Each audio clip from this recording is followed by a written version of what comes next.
Within the cold, echoing corridors of Buckingham Palace on the morning of January 16, 2026, precisely at 8 a.m. Greenwich Mean Time, a quiet yet unmistakable declaration rippled through the monarchy. Silence from the crown should never be mistaken for forgiveness. Every hallway, every stretch of marble, every chamber that had borne witness to centuries of ceremonial tradition seemed to vibrate with the gravity of this unspoken message. The monarchy would watch, document, and step in when required, safeguarding not only its public image, but the enduring legacy of its heirs. Private regret, no matter how sincere, could never undo the consequences of actions that endangered the institution itself. This was neither a public announcement nor a symbolic act. It was issued discreetly and with intention by the Lord Chamberlain's office on behalf of King Charles III. Delivered to accredited royal correspondents in the early hours, it was a paragraph so exacting that it struck like a controlled shockwave, reverberating across both palace walls and the wider world. It marked the monarchy's first formal response to Prince Harry's explosive revelations, a story initially reported, then rapidly withdrawn by the Daily Mail, exposing tensions, manipulation, and fractures long concealed behind velvet curtains and gilded doors. Each word had been selected with deliberate care, measured, restrained, yet unmistakably firm. For 5 years, Buckingham Palace had upheld a strict media strategy concerning the Duke and Duchess of Sussex. Do not explain, do not respond, do not engage. But the events of January 14th through 16th shattered that approach entirely, forcing the palace into a swift, high-stakes defensive stance that reached every level of royal administration. On the morning of January 14th, reports surfaced of a heated confrontation between Harry and Meghan Markle outside a cafe in Silver Lake, Los Angeles, an incident that quickly drew the attention of witnesses and spread rapidly across social media. By the 15th, an alleged off-the-record interview had leaked, in which Harry spoke emotionally about Meghan's manipulation and the influence of Markus Anderson, sparking intense speculation that soon reached the highest circles of power in London. By dawn on January 16th, Harry had reportedly left the Montecito residence and was said to be initiating early legal steps toward guardianship petitions for Archie Mountbatten Windsor and Lilibet Mountbatten Windsor. According to senior officials within the Lord Chamberlain's office, the situation had escalated beyond a private family dispute. It had transformed into an institutional crisis, one that touched on legacy, reputation, and the welfare of royal children. At that stage, silence was no longer merely unwise. It posed a direct risk to the integrity of the monarchy itself. King Charles III is believed to have convened an emergency briefing late on January 15th. Present were Sir Clive Alderton, Princess Anne, already informed on intelligence reports concerning Anderson, Prince William, who requested full documentation but declined to comment publicly, and selected members of the Privy Council's legal advisory group. Internal records indicate the king stated plainly, "I will not dispute my son's distress. He will, however, be accountable for the consequences of what he permitted from 2020 until now." That same evening, the king authorized the revival of the Windsor Order, a dormant internal framework originally drafted in 2021 by Princess Anne to regulate the reintegration of former working royals. The framework required that any royal who stepped away from official duties could not regain access to crown privileges without formally acknowledging prior breaches, making restitution for institutional damage, and submitting to cross-jurisdictional oversight, particularly in cases involving royal children. This was not reconciliation. It was a form of royal quarantine, a structured containment strategy aimed at preserving both order and legacy. On January 15th, the Daily Mail briefly published excerpts from Harry's alleged interview, in which he described Meghan as a strategist rather than a free spirit or victim, admitting, "I thought she was." He also identified Markus Anderson as the driving force behind her public life, the individual shaping access, perception, and influence. Though the article was removed by midday following legal pressure, it had already been captured and archived at Windsor House, under the classification Duke of Sussex self-testimony, unvetted disclosure, January 2026. This marked a significant turning point. Harry's words were no longer private. They had become formal testimony, subject to institutional scrutiny. That same day, King Charles III signed an internal memorandum titled Restoration Through Accountability, launching a three-tiered response. This included measures to prevent the misuse of royal titles or imagery by external parties, the suspension of access to Windsor estates for non-active royals, and a requirement for psychological evaluations conducted by royal pediatric advisors for Archie and Lilibet should they enter UK territory. As the palace assessed whether American arrangements aligned with Windsor continuity standards, Princess Anne and Catherine, Princess of Wales, emerged not as voices of rhetoric, but as steady moral anchors guiding the monarchy through an increasingly volatile moment. Within just 10 hours, a single, carefully calibrated public statement was issued. Silence does not equal amnesty. Harry may have spoken, but the palace was not preparing for reconciliation. It was preparing to contain the narrative, establish precedent, and shield the institution from further exposure. One senior courtier remarked with striking clarity, if Harry seeks redemption, he must first account for the disruption he caused. The next moves, the courtier suggested, would likely come from Princess Anne, Catherine, Princess of Wales, and Prince William. But by then, the Crown had already initiated both a legal and moral lockdown. Harry was no longer perceived as a rogue prince in exile. He had become a father under scrutiny, an individual subject to institutional examination. The palace had never forced him to choose between love and legacy. It had simply waited for him to understand the distinction on his own. That same day, Princess Anne stunned seasoned royal correspondents by breaking protocol during a ceremony for the Royal Tank Regiment on its parade grounds. There, she delivered a direct and uncompromising response to her nephew's revelations involving Meghan Markle and Markus Anderson. When a journalist from the Daily Telegraph asked whether she had reviewed Harry's statements, her reply was immediate, measured, and cold. "Of course I have. No, I am not surprised. We have been aware of Markus Anderson's influence for years. This outcome was inevitable. The only uncertainty was timing." Markus Anderson, global membership director of Soho House, had long lingered on the edges of royal circles, a figure photographed often, yet never formally acknowledged. Anne's remarks confirmed long-standing suspicions. His presence had been known to palace intelligence well before the public became aware of him. Sources indicate that in October 2018, a dossier titled Unvetted Access Patterns M. Anderson was submitted to her private office. It reportedly detailed surveillance records of Anderson at secured royal locations during unauthorized hours, travel data showing mirrored movements with Meghan across North America and Europe, and financial links to boutique hospitality firms used for discreet meetings, including Maridusk Lutid, later flagged during palace audits. When questioned about whether she regretted remaining silent for so long, Anne responded sharply, "One does not announce what one is already observing. You speak when the illusion collapses, not before." Referencing Harry's statement, "I wasn't seduced, I was recruited," she added that it was the first unscripted truth he had spoken in 5 years, unshaped by external influence.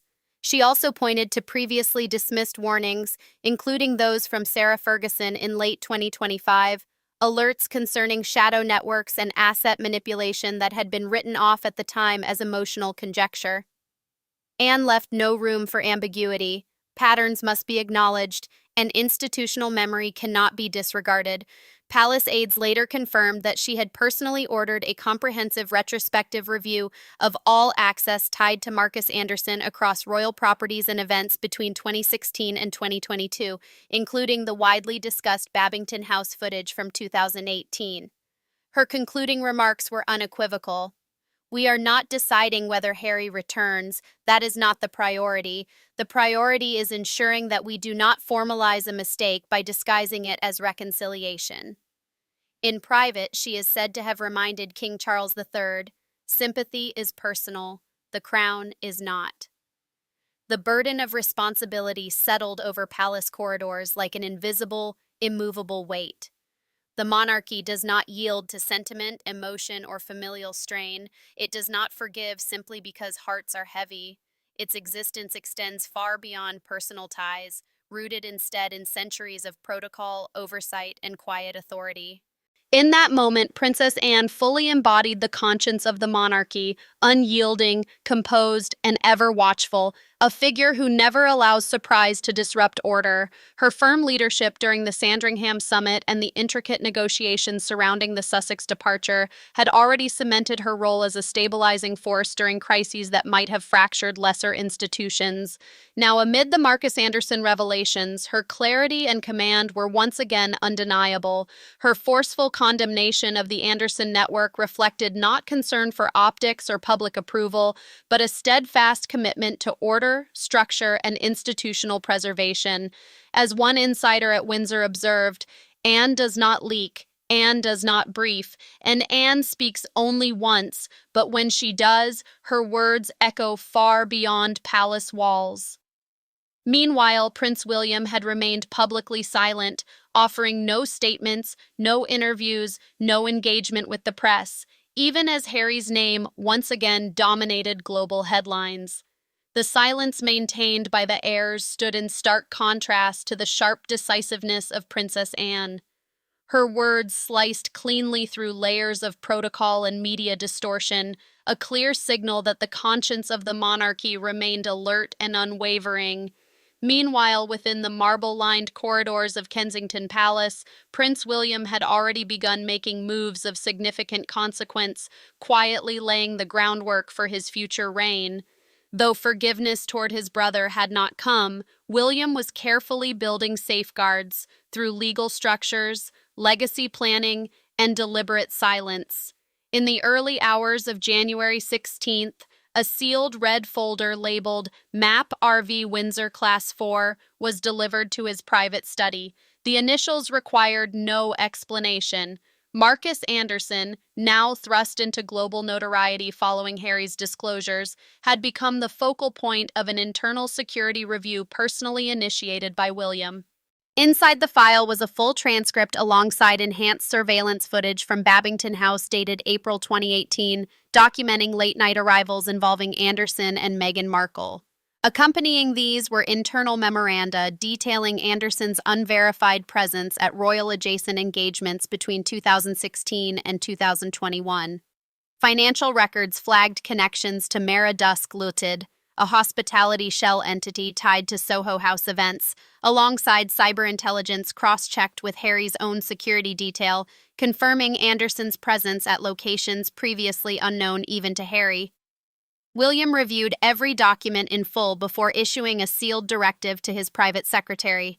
This was not, as he made clear, a personal grievance against his brother. It was about safeguarding institutional integrity.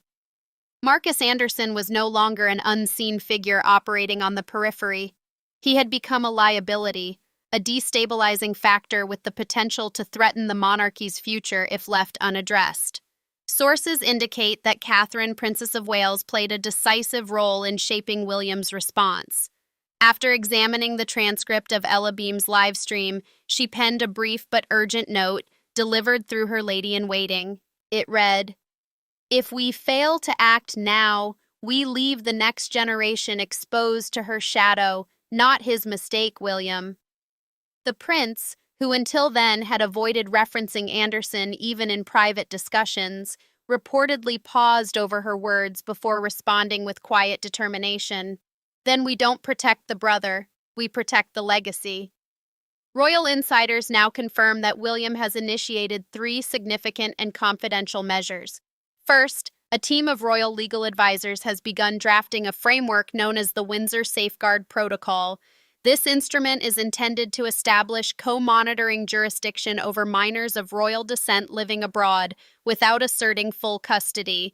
Its aim is not to remove Harry's children, but to legally shield them from unverified external influences, ensuring their upbringing remains secure and stable.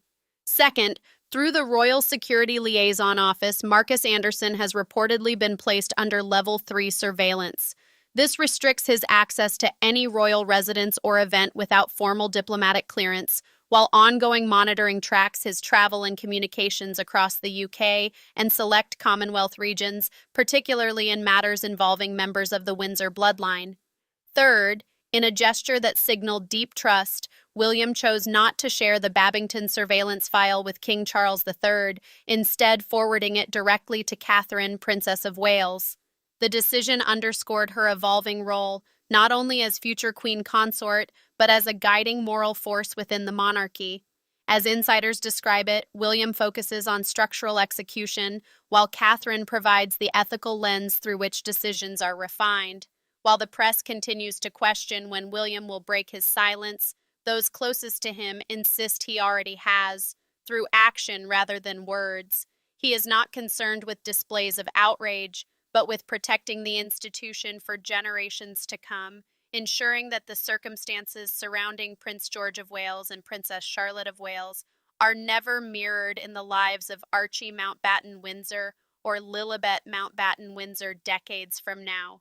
In this carefully orchestrated approach, Prince William is evolving from heir apparent into the architect of the Windsor legacy. He is separating personal pain from institutional duty, constructing legal safeguards and internal systems designed to prevent Harry's revelations from developing into a recurring vulnerability within the monarchy. A senior strategist connected to the Privy Council described his silence not as passivity, but as calculated insulation, an effort rooted in infrastructure, foresight, and preservation. Traditionally, the estates, privileges, and inheritance of royal heirs have existed within ceremonial boundaries. But now, in the aftermath of Harry's public rupture and legal positioning, Archie Mountbatten Windsor and Lilibet Mountbatten Windsor, just 6 and 4 years old, have quietly become the center of a modern constitutional dilemma. What becomes of royal-born children raised in environments that may place them at risk? And how can the crown ensure their protection without repeating the missteps of the past? Though no public declaration has yet been made, within the secure walls of Windsor and Clarence House, a new doctrine is said to have taken shape, one that may ultimately define the futures of Archie and Lilibet for years to come. What unfolded was nothing short of a precise dismantling of trust. Across corporate and elite networks, the message became unmistakable: distance yourself or risk becoming collateral. No one wanted to be linked to the potential fallout, and no one was willing to become the next reputational casualty. Markus Anderson, once the ever-present strategist behind Meghan Markle's public ascent, appeared to disappear almost overnight. His name was quietly removed from Soho House records, private event lists, and internal communications. His financial entity, Mara Dusk Limited, already flagged in multiple due diligence reviews, has now come under deeper internal scrutiny. Industry analysts emphasize that Anderson is not being publicly blamed. Rather, he is being systematically distanced and quietly excised to eliminate further influence and mitigate reputational risk. There are no trending hashtags, no organized defenses, no widespread campaigns rallying behind him or Meghan. Instead, the elite ecosystem has responded in silence, closing ranks with calculated precision. Even Meghan's once loyal digital following across platforms like X, Reddit, and YouTube has begun to shift. Fan communities that once expressed unwavering support are now questioning the narrative itself. Was this truly a love story or a carefully engineered ascent? Was the vulnerability genuine or strategically curated? As one observer put it succinctly, no hate, just not buying the brand anymore. Following Harry's admission, I wasn't seduced, I was recruited. And the growing body of evidence surrounding Markus Anderson's behind-the-scenes influence, the carefully crafted personas of Meghan, as outsider, modern royal, global advocate, and devoted mother, have begun to fracture. What remains is a public image under visible strain, struggling to hold its original form. Throughout all of this, the monarchy has remained deliberately silent. No statements, no briefings, no attempts to publicly defend or clarify. According to palace insiders, this silence is intentional. The situation is being allowed to unfold on its own, without interference, without vindication, without spectacle. As one courtier explained, let the world arrive at its own conclusions. We don't need to say anything. In contrast, Prince Harry has stepped out of silence. What began as a private admission in Silver Lake has now escalated into formal legal strategies, cross-border memoranda, and petitions aimed at securing structured oversight for the youngest members of the Windsor family. The focus has shifted entirely. Questions of forgiveness, reconciliation, or restored status are no longer central. The priority now is singular: the safety and stability of Archie Mountbatten Windsor and Lilibet Mountbatten Windsor. Multiple legal sources on both sides of the Atlantic confirm that Harry is preparing to file a dual jurisdiction petition for shared guardianship. The request is expected to include co-residency arrangements, structured developmental oversight, and institutional support spanning both UK and California authorities. Provisions may include seasonal residence within Windsor estates, regulated education pathways, access to wellness resources, independent inquiries into Anderson's influence, and testimony from aides such as Ella Beam, individuals who have reportedly observed the children in unprotected business-adjacent environments. The petition does not seek sole custody. Instead, it argues for protective oversight, a framework designed to ensure stability rather than separation. In anticipation, internal palace documentation has already outlined a guiding structure referred to as guardianship without reinstatement, built upon three core principles. First, any access granted to the children does not restore status or privilege to the parents. Second, legacy care must be determined by standards, not sentiment. Third, decisions regarding education, public exposure, and residence will be made collaboratively by legal, medical, and royal advisors. Contact with Markus Anderson is to be strictly limited, with any violation potentially triggering the revocation of co-guardianship arrangements. At the center of the palace's response stand three key figures: Princess Anne, who first identified Anderson as a structural risk; Prince William, the architect behind the Windsor Safeguard Protocol; and Catherine, Princess of Wales, whose handwritten directive, "Protect the children even if the adults fail," has become a defining principle guiding the monarchy's strategy. This alignment is not emotional, it is strategic. And for the first time in recent memory, there appears to be no internal division within the senior Windsor circle. Legal filings are expected to be submitted to the Los Angeles County Family Court by January 24th, with preliminary hearings anticipated shortly thereafter. Should the UK High Court's family division become engaged, it would mark a historic assertion of protective jurisdiction, one not witnessed since the abdication crisis of 1936. The monarchy is not seeking custody of the children, but rather legal clarity and the safeguarding of its lineage from any further risk of exploitation. Meghan Markle has remained silent throughout, her social media inactive, her representatives declining to comment. Markus Anderson has also disappeared from public view, yet his absence does not shield her from the institutional consequences now unfolding. Whether she chooses to resist or cooperate, the implications are significant. Prince Harry's admission has shifted the axis of responsibility firmly toward the crown, which is now asserting its authority, not in pursuit of reconciliation, but in the interest of protection. The boundaries have been established, the legal and moral frameworks are already in motion. Harry has taken his step, and in response, the machinery of oversight, safeguarding, and history itself has begun to move steadily toward an inevitable resolution. If you want to stay up to date with every development in this unprecedented royal saga, from legal strategies to the evolving future of Archie Mountbatten Windsor and Lilibet Mountbatten Windsor, be sure to comment and subscribe for the latest insights, behind-the-scenes developments, and in-depth analysis as the Windsor story continues to unfold before the eyes of the world.